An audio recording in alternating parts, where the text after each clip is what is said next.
Smart city mission के तहत शिमला में हुए काम सवालों के घेरे में है। स्मार्ट सिटी के लिए स्वीकृत करीब 3,000 करोड़ की राशि का बीजेपी सरकार ने दुरुपयोग किया है। शहर के लोगों को सुविधा मुहैया करवाने के बजाय कुछ ठेकेदारों को फायदा पहुंचाने का कार्य किया गया है। स्मार्ट सिटी में करोड़ों का भ्रष्टाचार हुआ है, ये आरोप नगर निगम शिमला के पूर्व उप महापौर टिकेंद्र पवन ने लगाए। उन्होंने कहा कि स्मार्ट सिटी में जंगलों में गमले लगाकर जनता के पैसे को बर्बाद कर अपने लोगों को फायदा पहुंचाया गया है, जिसकी शिकायत लोकायुक्त से कर जांच की मांग की जाएगी। स्मार्ट सिटी को लेकर सवाल नहीं उठाया। स्मार्ट सिटी को लेकर ये कहा गया कि भ्रष्टाचार में पूरी संलिप्त है।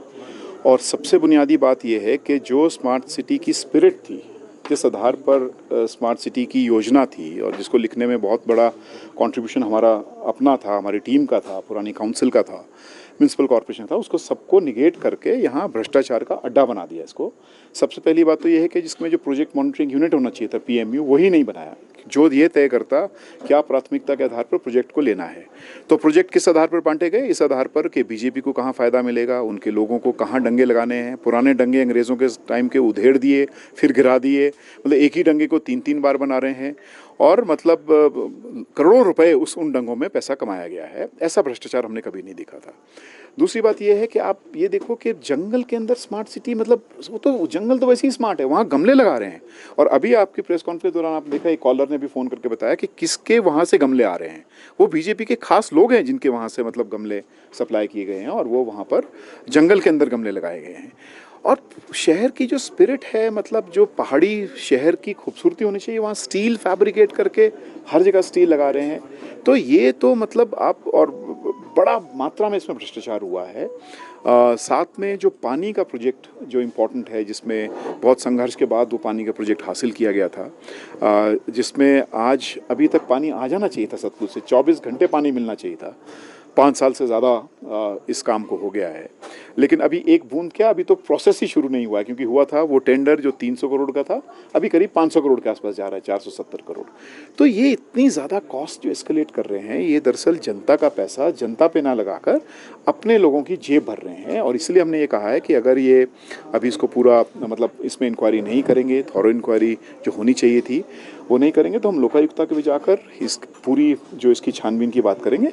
इसमें बहुत ज़्यादा मात्रा में संलिप्तता है पॉलिटिकल लेवल पर और एडमिनिस्ट्रेटिव लेवल पे। क्या लगता है आपको, फिजूल नहीं भ्रष्टाचार हुआ है? फिजूल बुनियादी काम जो स्मार्ट सिटी के तहत होने थे, बुनियादी काम जो होने चाहिए थे वो, क्योंकि स्मार्ट सिटी के अगर आप देखेंगे, मैंने जो इसमें भी हमने प्रेस कॉन्फ्रेंस में भी डाटा दिया है, मोबिलिटी उसकी एसेंस है। सबसे पहले मोबिलिटी, सेकंड पानी था। मोबिलिटी का मतलब आवाजाही, और आवाजाही में वर्टिकल मोबिलिटी सबसे इंपॉर्टेंट थी, पेडेस्ट्रियनाइजेशन सबसे इंपॉर्टेंट थी। तो उसमें आप देखिए कहीं पर भी अभी तक कोई नया एस्केलेटर की बात नहीं हुई है। अभी तक तो 5 साल हो गए ना, अभी तक तो बन जाने चाहिए थे सारे के सारे एस्केलेटर, वो हम नहीं देखते हैं। मोबिलिटी के नाम पर क्या हुआ, डंगे चौड़े किए गए हैं। इनफैक्ट ये तो उसके रिवर्स है। आप जितने डंगे बनाओगे, जितना आप सड़क को चौड़ा करोगे, उतना आप एक इंड्यूस कर रहे हो ज़्यादा कारें आने के लिए। आप 20 की पार्किंग बनाओगे, 200 गाड़ियाँ और एडिशन हो जाती है। ये स्मार्टनेस नहीं है। स्मार्टनेस ये है कि आप गिवन सिचुएशन में कैसे आप, एक तो जो इस शहर की इसेंस है पेडेस्ट्रियनाइजेशन, मतलब मैं आपको आंकड़ा बता सकता हूँ, 42% शिमला में लोग ऐसे हैं जो पैदल चलते हैं, 45% के आसपास पब्लिक ट्रांसपोर्ट, और बहुत कम है जो प्राइवेट कार से चलते हैं। तो मजबूत क्या करना चाहिए? पैदल चलने के रास्ते। पैदल चलने के रास्ते कहाँ मजबूत हो रहे हैं? वो तो मतलब आप देख ही सकते हैं कि उसकी इनफैक्ट स्पेस ले ली गई है। जो IGMC वाला है वहाँ एक पैदल चलने का रास्ता बनाया है, लेकिन वो रोड मोटर कार के लिए दे दिया गया है। ये नहीं है, ये स्मार्ट सिटी का कॉन्सेप्ट बिल्कुल भी नहीं है। और ये इसीलिए इन्होंने अपने आप किया, क्योंकि इसलिए PMU नहीं बनाया। PMU होता तो वो उसकी स्पिरिट पर जाता। तो ये तो मतलब आप ये लगाएं कि सरासर मतलब लीगल डॉक्यूमेंट को किनारे रखकर अपने विम्स एंड फैंसीज पर, क्योंकि आप ट्रिपल इंजन सरकार थे और मिनिस्टर आपके डी फैक्टो मेयर के रूप में थे, म्यूनसिपल कॉर्पोरेशन को पूरा क्रिपल कर दिया हुआ है। तो ये तो सड़ने के लिए और गलने के लिए शहर छोड़ दिया है ना इसको। आप देखिए हालत क्या कर रहे हैं शहर की, मतलब चाहे आप किसी भी एंगल से देख लें उसको। तो ये तो जो बेसिक स्पिरिट है, उस स्पिरिट को ही ख़त्म करने की बात है। और इसमें स्पिरिट तो चलिए एक बात है, लेकिन उसमें अपने लोगों को किकबैक्स देने के लिए आप पूरा योजना को ख़त्म कर देंगे। ये हिस्टोरिक मोमेंट था, ये दोबारा नहीं आने वाला साहब। ये हिस्टोरिक मोमेंट था जहाँ पर आप इतना पैसा ला पाए, जहाँ पर 100 करोड़ के करीब आप रेवेन्यू डेफिसिट हुआ करते थे 2012 से पहले। आप 17 में 2017 के बाद रेवेन्यू सरप्लस हुए, बेशुमार पैसा हुआ, क्योंकि 5 साल लोगों ने मेहनत करके एक क्रिएट किया ना ऑरा। उस ऑरा को पूरा ख़त्म कर दिया है। और वो पैसे की जो बंदर बांट की गई है सिर्फ अपने लोग, मतलब क्या औचित्य है? गमले कौन सुनता है साहब? गमले लगाना जंगल के अंदर, ये टैक्सियाँ खरीदना, मतलब वो भी इनोवा, आप इलेक्ट्रिक खरीदते, ये आपका काम नहीं था, वो भी आप HRTC को दे रहे हो। कहाँ तो कन्वर्जेंस होनी चाहिए थी सारे डिपार्टमेंट्स की, आप लीडर होने चाहिए थे म्यूनसिपल कॉर्पोरेट, आप लीडर न लेकर सब कुछ आपने छोड़ के डिफरेंट डिपार्टमेंट्स को बांट दिया। जो अंग्रेजों के टाइम के डंगे थे वो उधेड़ उधेड़ के 200 रुपए के पत्थर कौन बेच रहा है किसी को पता नहीं। आज आप पत्थर का रेट देखिए ना क्या है, वहाँ RCC लगा रहे हो, मतलब दिख नहीं रहे क्या? लोगों को सब दिख रहा है ना।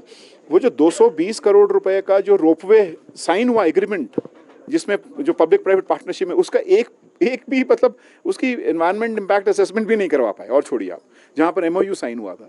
तो मतलब ये डेवलपमेंट नहीं है साहब, ये तो मतलब ये तो डिकेइंग है, ये तो सड़ना है, शहर को सड़ने के लिए और उसकी कोई विरासत ना होकर उसको मरने के लिए। इसलिए 6 महीने से इलेक्शन नहीं करवा रहे हैं। आप देखिए क्या मजाक है।